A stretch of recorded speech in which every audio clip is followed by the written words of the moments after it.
चाललोय मंदिरकडं तांबडेश्वरला. नमस्कार. आज आहे 9 सप्टेंबर 2024 आणि तुम्ही म्हणजे आम्ही अशा ह्या निसर्गरम्य वातावरणात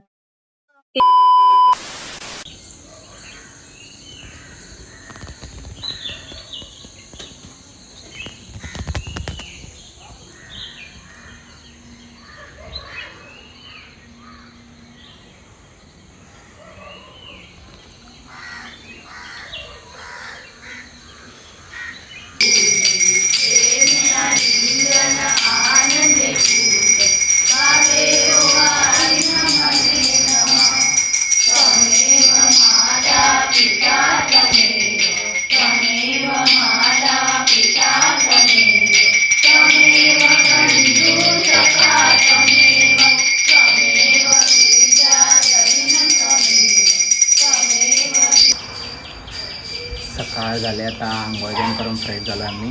आता आम्ही इकडून तांबडेश्वर लांब आहे तिकडं झालो आहे मंदिरला.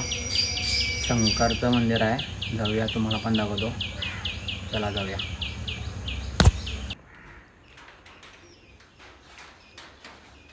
पूजाजन करून झालेले आहे. आता आम्ही तिकडं चाललो आहे मंदिरकडं तांबडेश्वरला. चला जाऊया, तिकडे दाखवतो तुम्हाला व्ह्यू. मंदिर पण कसं आहे ते पण दाखवतो. चला जाऊया.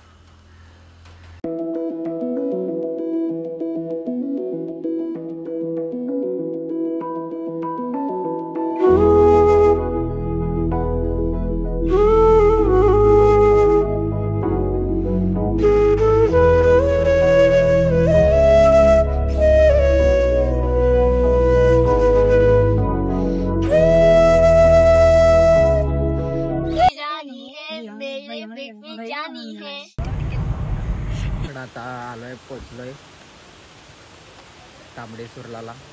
दाखवतो तुम्हाला कसं काय काय बघा.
इकडं आलं मंदिरकडं पोचलोय.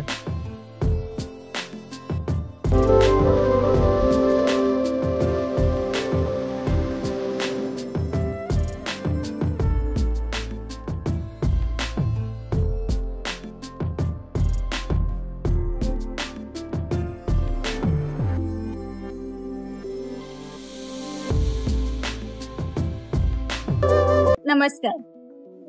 आज आहे 9 सप्टेंबर 2024 आणि तुम्ही म्हणजे आम्ही आलो आहोत तांबडेश्वरला ह्या एका पर्यटन स्थळी, जे एका साकोडा ग्रामपंचायतीत आणि धारबांदोडा तालुक्यात आहे.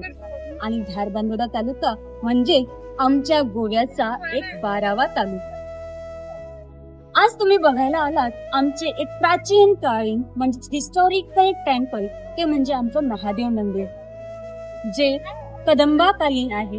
आणि असं म्हटलं जातं की 5 पांडवांनी ते एका रात्रीत बांधलेलं आहे. विशेषतः म्हणजे हे जे मंदिर आहे ते फक्त दगड वापरून केलेलं आहे आणि एकाच दगडात कोरीव काम करून ते बनवलेलं आहे.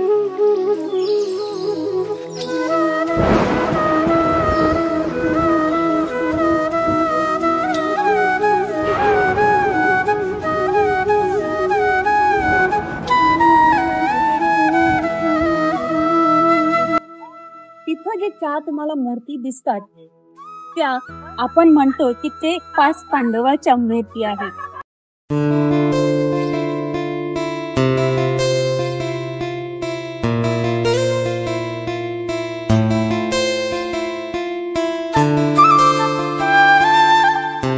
एका रात्रीत ते मंदिर बांधून झाल्यानंतर सकाळी कोंबड आरवायच्या आत ते ह्या वाटेनं अनमोडच्या मार्गे गेले असं आम्ही ऐकू आहे. असं हे मंदिर तांबडी सुर्लाची शान आहे आणि असं ह्या निसर्गरम्य वातावरणात ते उपस्थित आहे. आता गोवा म्हटलं की तुमच्या सर्वांच्या ध्यानात येतो ते एक पर्यटन स्थळ आणि तो म्हणजे बीच. आता बीच तर आमच्या गोव्यात भरपूर आहेत, पण असं हिस्टॉरिकल टेम्पल जे दगडापासून बनवलेलं आणि जे प्राचीन काळी ते म्हणजे इथंच आमच्या तांबडी सुर्ल्यात आहे, ते बघण्यासाठी तुम्ही अवश्य यावं. आणि जे आमच्या महाराष्ट्र आणि कर्नाटकाच्या शेजारी राज्य म्हणजेच गोव्यामध्ये आहे. वासी कल्पना शेंकर सगळ्यांचं स्वागत करते. Thank you.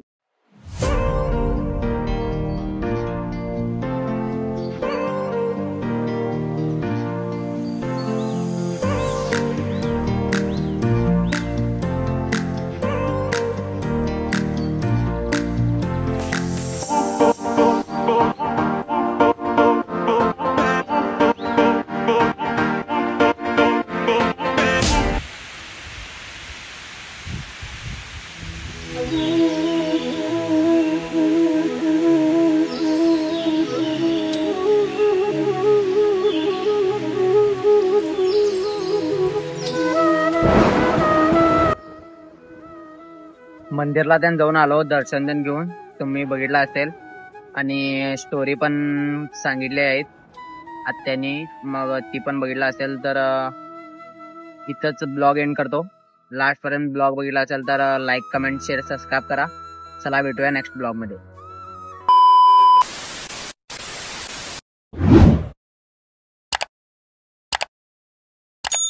Big thank you for being here.